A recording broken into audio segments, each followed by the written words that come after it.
Look, in deference to the hour, Cathaoirleach and poor Deputy Collins, who I certainly amn't, but who's out of Limerick longer than he probably feels he should be. I'll try and be brief. That's the best I'll do, right? Look, I'm in some ways torn between, on the one hand, being delighted that actually this bill is going to go to second stage, and I very much welcome the fact that the government aren't going to oppose it. I hope that that's going to be followed up by a quick progress into pre-leg scrutiny, and that it won't be disrupted by a money message or whatever. But while that's very positive, it is disappointing that the debate is taking place in the midnight slot, as it were. That's nobody's fault, but it does take away maybe from some of the value of it, because it is a very important bill, and I certainly welcome the fact that Deputy Cullinane has brought it before the House, and I'd like to acknowledge actually that this is the third piece of legislation brought by Deputy Cullinane in the lifetime of this Dáil relating to issues of workers' rights, and I think that's a very good thing. And in a totally not patronising way, I hope that's something that can continue, because I thought it was notable in the earlier discussion on FEMPI that the so-called champions of workers' rights, the Labour Party, as they used to put themselves in, didn't even bother to show up for that discussion. So I hope that Sinn Féin are more true to the mantle, and I'm very glad that they are taking up these pieces of legislation so well.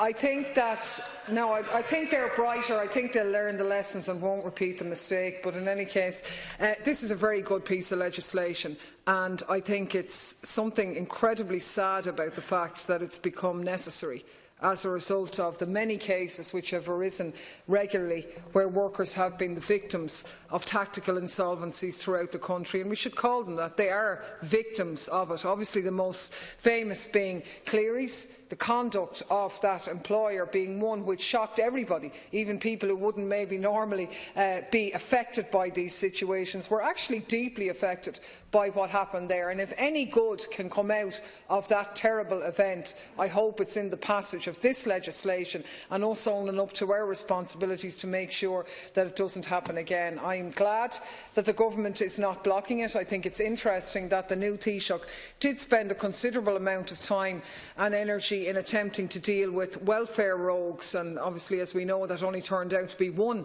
example of a welfare fraud case this year. So I think it's very fair and relevant that we would concentrate on corporate rogues who consciously rip off workers and the taxpayers, and in that sense I think this bill absolutely seeks to do this. It's important to say as well it's arisen because of real cases of real employers behaving in a cynical way to asset strip companies, to hide assets, to wind down companies and leave their workers without a redundancy entitlement. The behaviour is premeditated.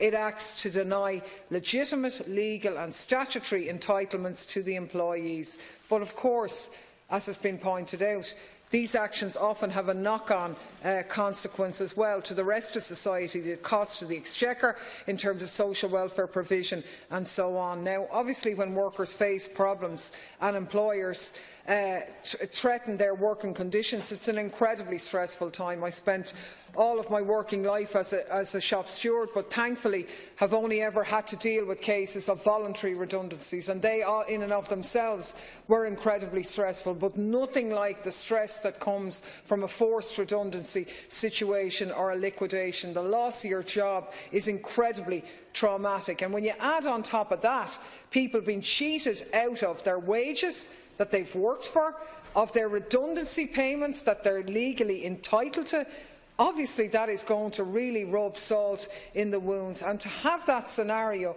foisted on you, and to see your employer, in cases of a profitable employer, getting away with that is absolutely disgraceful. And I think at the end of the day, companies like Cleary should be reminded that a lot of their success is due to the contribution of their workforce, and employers need to be reminded that workers are also customers, and that should be borne in mind. So I really welcome the fact that the bill makes a very genuine attempt to prevent the behaviour from happening by giving powers to the courts to return the transferred assets into the hands of the liquidator, and essentially making the employee the preferential creditor and putting them first in the queue.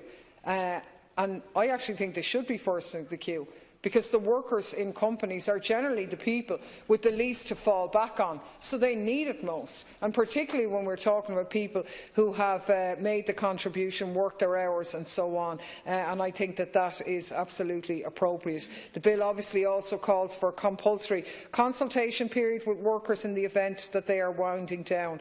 I think this measure is good.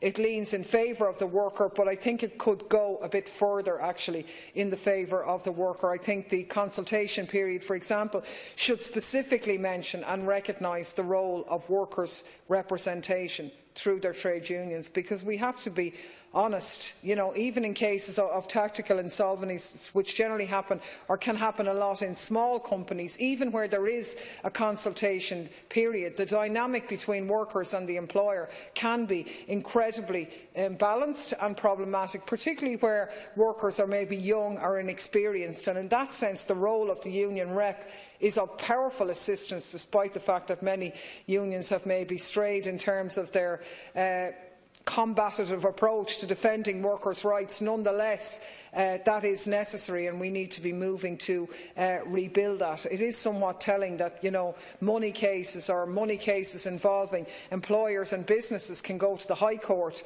but when it comes to workers' rights, they have to settle for the WRC and the Labour Court. And while I obviously understand that those organisations are put forward as making courts more accessible for workers, the problematic side of it is that their findings are not binding, and employers have hidden behind it. Even where workers win the cases, those courts don't have the power to take back that money and ensure that the judgment is enforced, and that's what this is about. So I'm delighted that the bill was moved. I genuinely congratulate Deputy Cullinane and his office for not just this bill, but a series of bills aimed at protecting workers. I think it's very good. I think there are areas that could be amended at committee stage, and I look forward to having the opportunity to doing that, hopefully sooner rather than later. Thank you, Deputy Daly. Deputy Paddy